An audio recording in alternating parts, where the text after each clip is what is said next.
How does a Jewish boy, born in East End London to a working family, become a world-renowned, hugely influential anthropologist?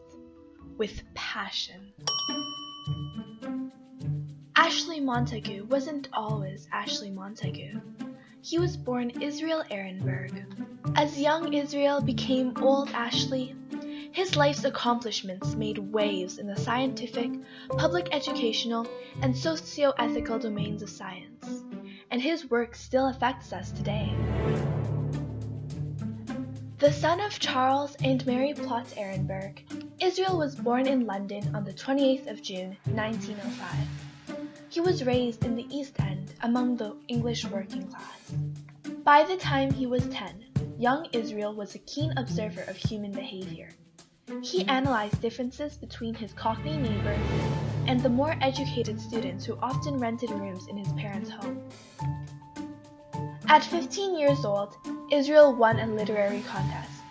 As his prize, he claimed the book An Introduction to Social Psychology.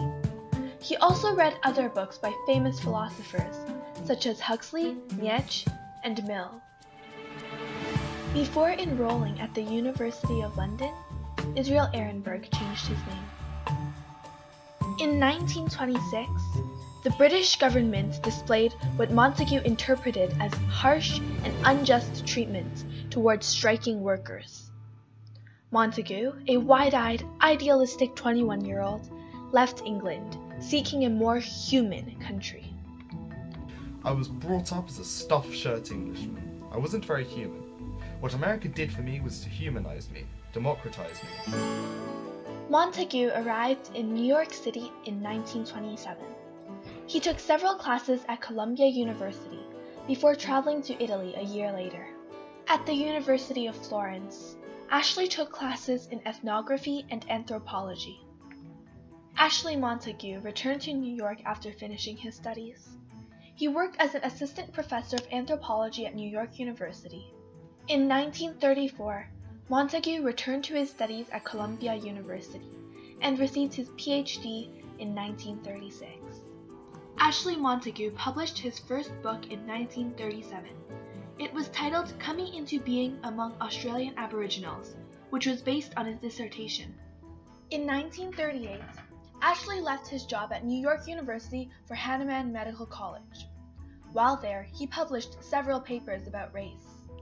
The rise of Nazism and anti-Semitism, as well as the ever-present racial segregation in America, motivated Ashley Montagu to further share his insights by condensing them into a seminal titled Man's Most Dangerous Myth, The Fallacy of Race.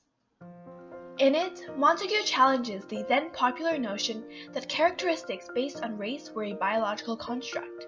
Since humans all over the world developed in hunter-gatherer type societies, Ashley argued that challenges these early people faced were similar, therefore their mental capabilities were equivalent. Given similar genetic traits, Montagu believed differences in the development of human culture were caused by external factors, such as climate and the availability of natural resources. The United Nations Educational, Scientific, and Cultural Organization took notice of Ashley Montagu, and in 1949, they asked him to become the main author of the committee's statement on race. However, Montagu did not support the United Nations and stated, Most of the United Nations is really a forum for the exhibition of national prejudices on an unprecedented scale. It's a colossal disaster. What it reflects, of course, is the dehumanization of human beings as human beings. Besides anthropology, Montagu was also fascinated with sociology. He was interested in how love impacted one's personality. Ashley Montagu was a firm believer of love over religion. He believed the benefits of a true, warm, caring, and committed love were far greater than the benefits of organized religion. Montagu wrote multiple books about the scientific and social manifestations of love. Among these are On Being Human, published in 1950, and The Direction of Human Development, Biological and Social Bases, released in 1955. Ashley Montagu also wrote The Natural Superiority of Women in 1953. It is considered his most famous work and was widely influential. In a time where men were still much considered the superior gender, Montagu's work made waves.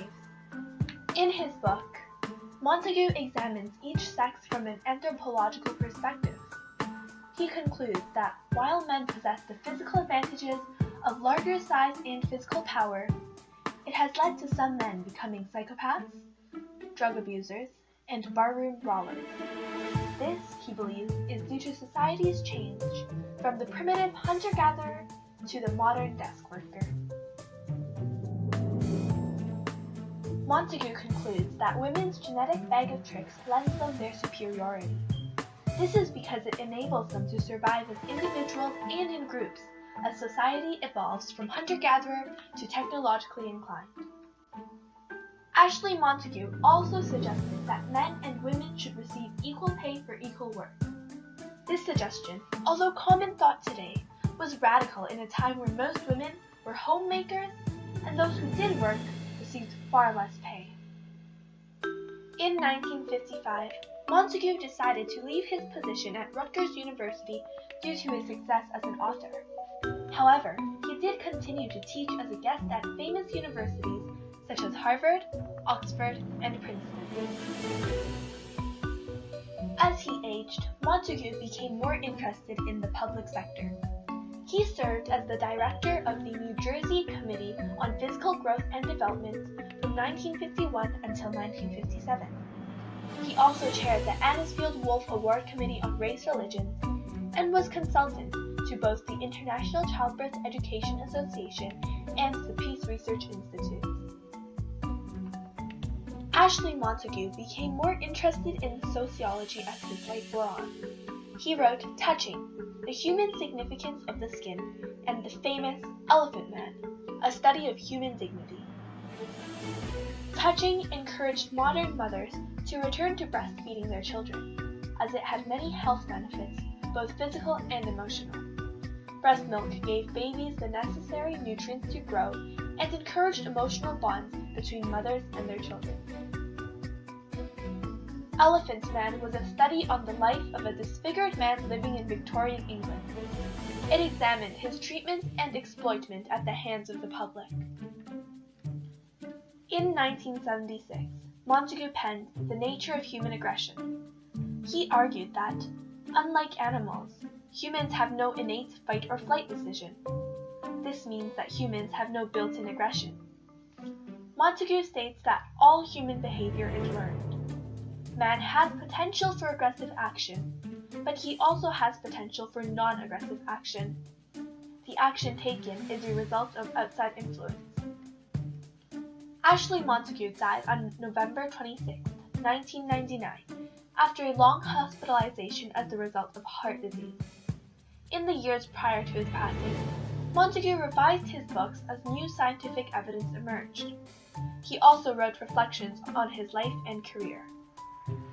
In his book, Growing Young, he encouraged people to free their curiosity and imagination, which he believed were inborn traits that society encouraged adults to suppress.